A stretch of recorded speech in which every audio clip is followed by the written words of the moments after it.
जय हिंद दोस्तों, स्वागत है आपका हमारे एक और नए वीडियो में। आज हम डिस्कस करने वाले हैं आईटीआई कोपा के इम्पोर्टेंट क्वेश्चन।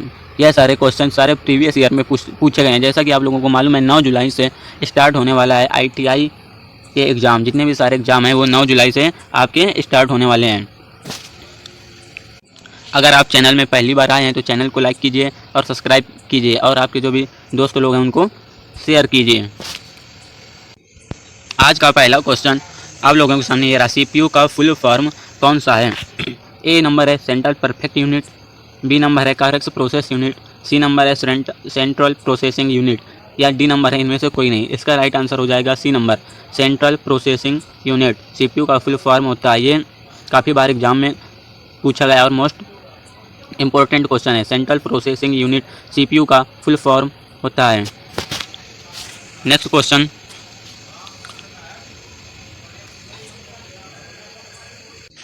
दूसरा क्वेश्चन आपके सामने, इनमें से फंक्शन की कौन सी है? 0 से 9 तक, ए से जेड तक, F1 से F12 तक, इनमें से कोई नहीं। जो फंक्शन की होती हैं कीबोर्ड में वो F1 से F12 तक होती हैं। इसका राइट आंसर सी हो जाएगा। सी इज़ राइट आंसर। अगला क्वेश्चन है, इनमें से कौन सा इनपुट उपकरण है? मॉनिटर है, माउस है, प्रिंटर है, या इनमें से कोई नहीं। इनपुट उपकरण वे होते हैं जो निर्देश देते हैं। तो इनमें से निर्देश कौन देता है? माउस एक ऐसा है इनपुट उपकरण है। इसका right answer B is right answer हो जाएगा। मॉनिटर और प्रिंटर ये दोनों कैसे हैं? आउटपुट उपकरण हैं। अगला क्वेश्चन, कंप्यूटर की मेमोरी का आकार किससे मापा जाता है? बाइट से, ग्राम से, मीटर से, या सेमीमीटर से?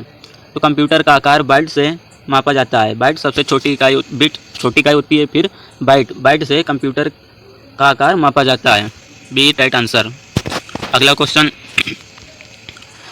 है, एक सीडी में कितना स्टोर किया जा सकता है? सीडी का फुल फॉर्म होता है कॉम्पैक्ट डिस्क। एक कॉम्पैक्ट डिस्क में कितना डेटा स्टोर किया जा सकता है? 1 MB, MB का फुल फॉर्म होता है megabyte. 1 megabyte, TB 1 terabyte, 500 MB या 700 MB। तो एक सीडी में 700 MB डेटा स्टोर किया जा सकता है। वहीं DVD में 4.7 GB स्टोर किया जा सकता है। इसका right answer D is correct answer होगा 700 MB। अगला क्वेश्चन, इनमें से कंप्यूटर किसे समझता है? इनमें से कंप्यूटर किसे समझता है? 0 और 9 को, 0 और 1 को, 0 और 5 को, ए और जेड को? इसका राइट आंसर हो जाएगा बी इज राइट आंसर। 0 और 1 को कंप्यूटर समझता है। इसको हम बाइनरी संख्या भी बोलते हैं, बाइनरी डिजिट भी बोलते हैं, जिसको कंप्यूटर समझता है। 0 और 1 के रूप में ही ये हमें कंप्यूटर को इनपुट देते हैं, और 0 और 1 के रूप में ही ये डेटा को स्टोर करता है। इसका right answer B is correct answer. 0 और 1 को समझता है।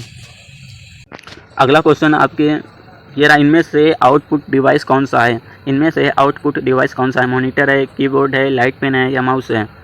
तो आउटपुट डिवाइसेस वे डिवाइसेस होती हैं जो हमें आउटपुट देती हैं। तो monitor, keyboard, light pen, mouse.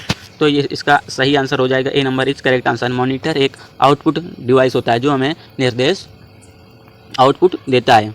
बाकी कीबोर्ड, लाइट पेन और माउस ये तीनों इनपुट डिवाइस हैं। इनपुट डिवाइस ये निर्देश देने का कार्य करते हैं, जबकि वहीं आउटपुट हमें आउटपुट मॉनिटर देता है। इसका सही आंसर ए हो जाएगा। अगला क्वेश्चन, कीबोर्ड में फंक्शन की कितनी होती हैं? 12 होती हैं, 14 होती हैं, 15 होती हैं, 13 होती हैं। हमने पिछले क्वेश्चन में डिस्कस भी किया था। F1 से लेकर F12 तक फंक्शन की होती हैं। तो इसका राइट आंसर हो जाएगा 12। फंक्शन की कितनी होती हैं? 12 होती हैं। F1 से लेकर F12 तक फंक्शन की होती हैं। इसका right answer A right answer. अगला स्टार्ट, कंप्यूटर में वीडियो गेम किस उपकरण में खेले जाते हैं? माउस में, जॉयस्टिक में, माइक्रोफोन में, कीबोर्ड में? तो इसका राइट आंसर हो जाएगा बी। जॉयस्टिक में हम गेम खेलने के लिए प्रयोग करते हैं। ये एक ऐसा डिवाइस है, एक जॉयस्टिक एक इनपुट डिवाइस है। ये काफ़ी एग्जाम में पूछा जाता है कि जॉयस्टिक कैसा डिवाइस है, तो एक ऐसा है इनपुट डिवाइस है। ये काफ़ी इंपॉर्टेंट है। जॉयस्टिक कैसा है? इनपुट है। अगला क्वेश्चन ये रहा, किस मेमोरी में डाटा बिजली चले जाने पर नष्ट हो जाता है? किस मेमोरी में डेटा बिजली चले जाने पर नष्ट हो जाता है? रैम का, रोम का, फ्लॉपी का या पेन ड्राइव का? इसका राइट आंसर है ए, रैम का। रैम एक अस्थायी मेमोरी है। इसका फुल फॉर्म होता है रैंडम एक्सेस मेमोरी। बिजली चले जाने के बाद इसका डाटा भी नष्ट हो जाता है। A number is right answer. इसका सही आंसर ए नंबर है। अगला क्वेश्चन, एक कंप्यूटर बना होता है इनपुट से, आउटपुट से, सीपीयू से, या सभी से? तो इसका राइट आंसर होगा डी नंबर, सभी से। एक कंप्यूटर इनपुट से, आउटपुट से, सीपीयू सभी से बना होता है, इसलिए इसका right answer D is correct answer. अगला क्वेश्चन ये रहा, डीवीडी का फुल फॉर्म क्या होता है? ए ऑप्शन है digital video disc, B number है dynamic video disc, C number है dynamic versatile disc, D number है डिजिटल वर्सटाइल डिस्क। ये काफ़ी इंपॉर्टेंट क्वेश्चन है और कई बार एग्जाम में पूछा गया है। डीवीडी का फुल फॉर्म क्या होता है? इसका सही आंसर होगा D, digital versatile disc is right answer. D number इसका सही आंसर है। सीडी का क्या होता है? Compact disc. अगला क्वेश्चन, कंप्यूटर के जनक कौन से हैं? कंप्यूटर के जनक कौन सा है? ये आंसर आप लोगों को बताना है। Charles Babbage, Blaise Pascal, Harvard, Lebanese. ये आप लोगों को बताना है। बहुत ही बेसिक सा क्वेश्चन है और हर बार पूछा जाता है। कंप्यूटर के जनक कौन सा? इससे सरल क्वेश्चन कोई भी नहीं होगा। आप लोग कमेंट करके इसका आंसर जरूर देना कि कंप्यूटर के जनक कौन से हैं। आज के इतने ही क्वेश्चन हैं। वीडियो को लाइक करें, अगर वीडियो अच्छी लगी हो तो सब्सक्राइब करें और ज़्यादा से ज़्यादा तक लोगों को शेयर करें। कल इसका सेकंड पार्ट आएगा। जब तक एग्जाम नहीं हो जाता तब तक हम इंपॉर्टेंट क्वेश्चन डिस्कस करते रहेंगे। आप लोग बताइए कि आप लोग चैप्टर वाइज या ऐसे ही आपको मिक्स क्वेश्चन कराए जाएँ। Thank you so much watching the video.